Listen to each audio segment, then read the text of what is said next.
Hello and welcome back to a brand new episode of your ninth favorite true crime podcast, the True Crime Cocktail Hour. Let me introduce myself real quick. My name is Holly, and think of myself as your personal bartender after this long and exhausting week of work. So I'll be mixing us a little pre-weekend after work cocktail, and while I do, I will also tell you the story of a mysterious true crime case, because that's what you're here for. So today's case is a very sad and disturbing, quite unbelievable case from Sweden. Let me throw out this trigger warning to all the parents and expecting parents out there, because today's case is rough. But it is also a story about survival. So buckle up, I'll get everything ready, and then we will open up case file number 109, the Hammer-Murderers of Arboga.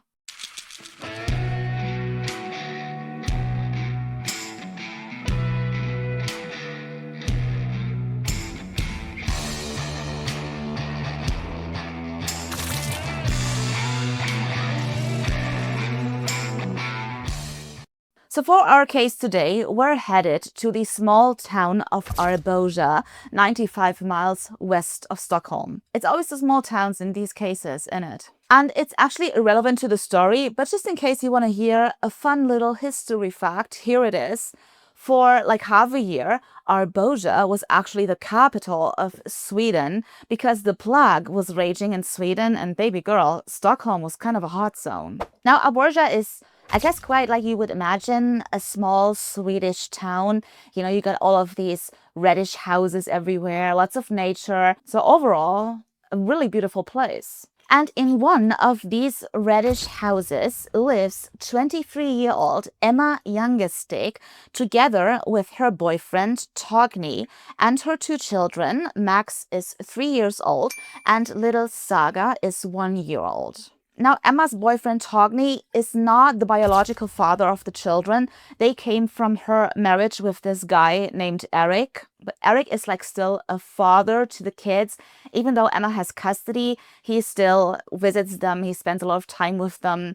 But Torgny as well, like he loves and cares for the children as if they were his own.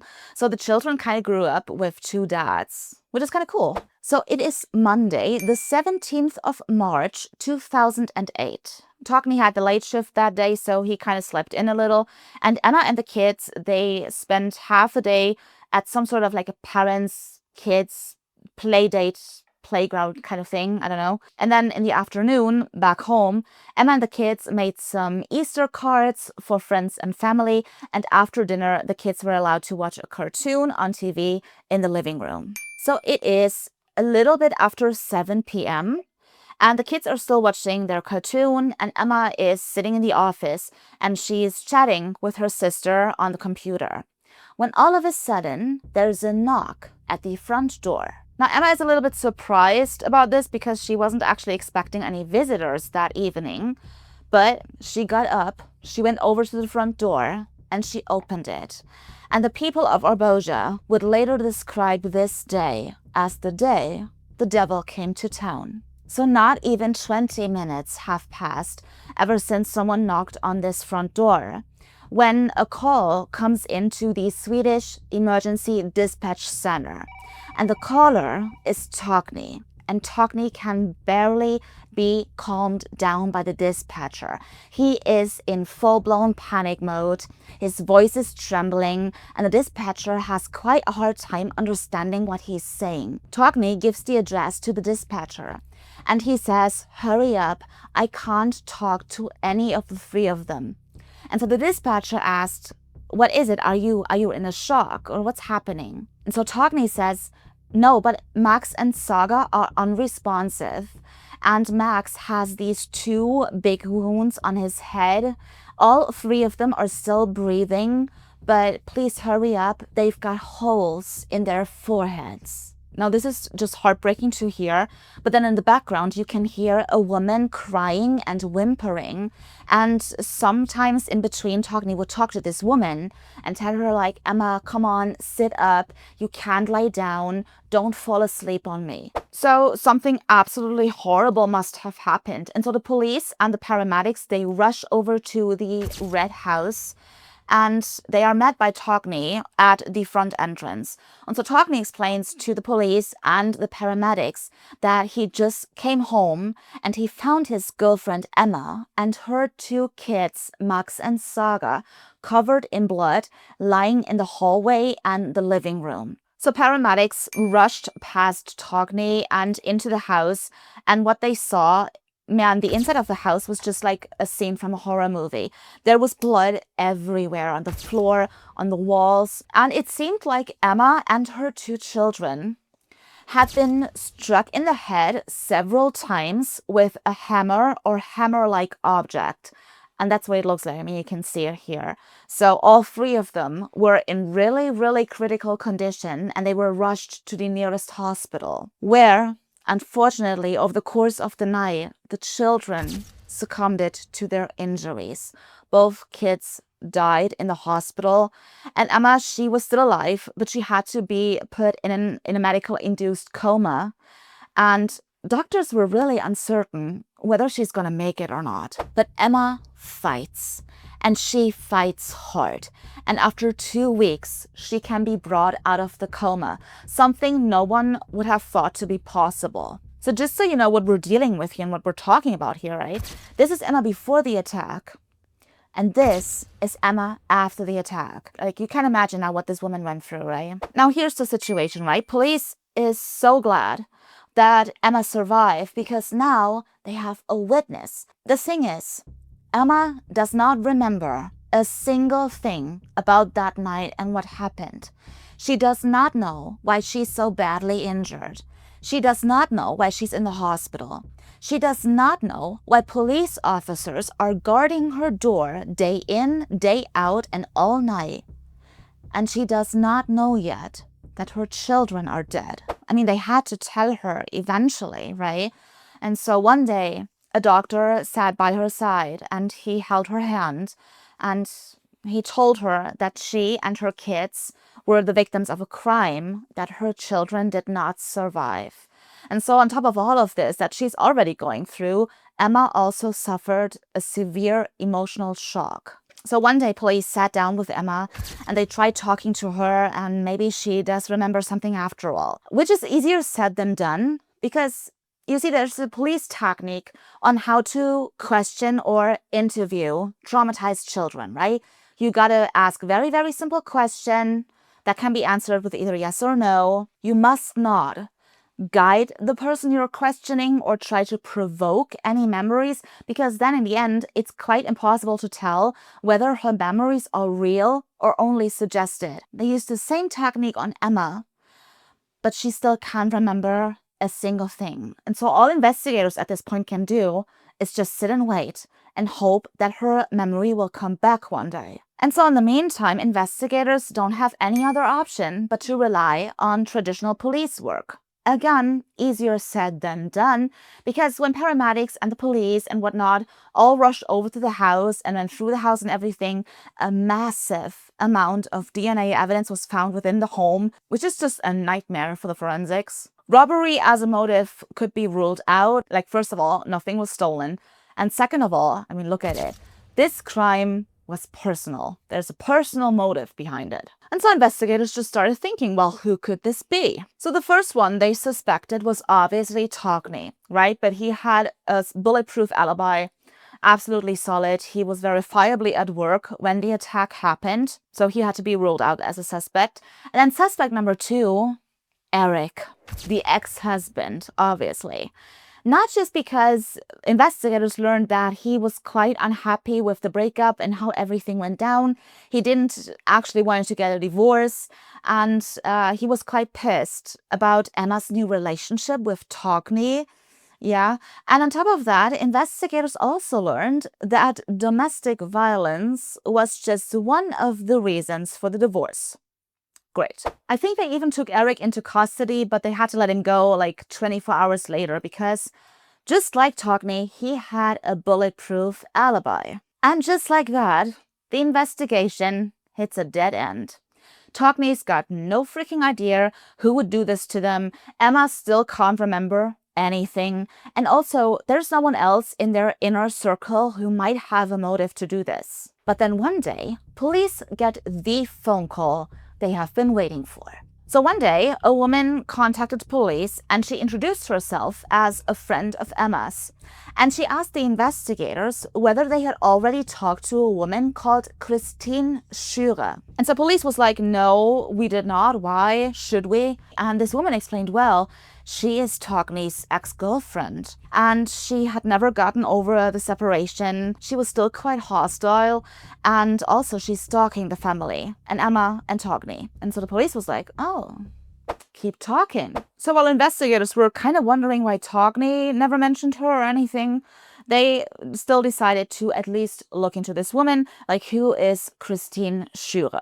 So this, ladies and gentlemen, is Christine Schüre. She's 31 years old. She was born in Hanover, Germany, and she works as a historian. So apparently in 2006, Christine lived on the Greek island of Crete for like half a year, where she met Togni, who was there on vacation. So they grew close, and then they began this passionate affair, which is actually more driven by physical than emotional intimacy. So even when Togni was back in Sweden, she would still come and regularly visit him because, baby girl, like Christine, she loved him. She fell in love with Togni.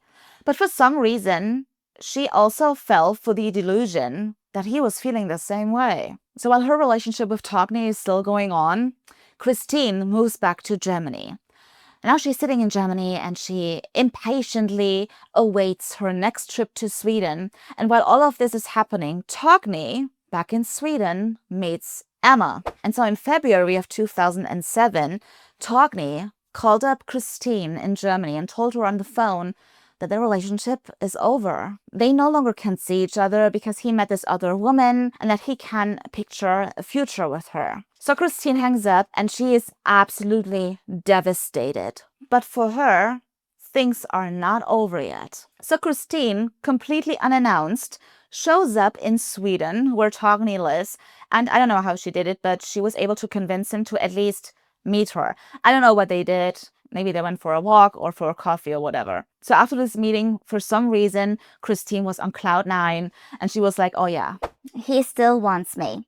Now Togni, he would later say, dude, I was just being polite.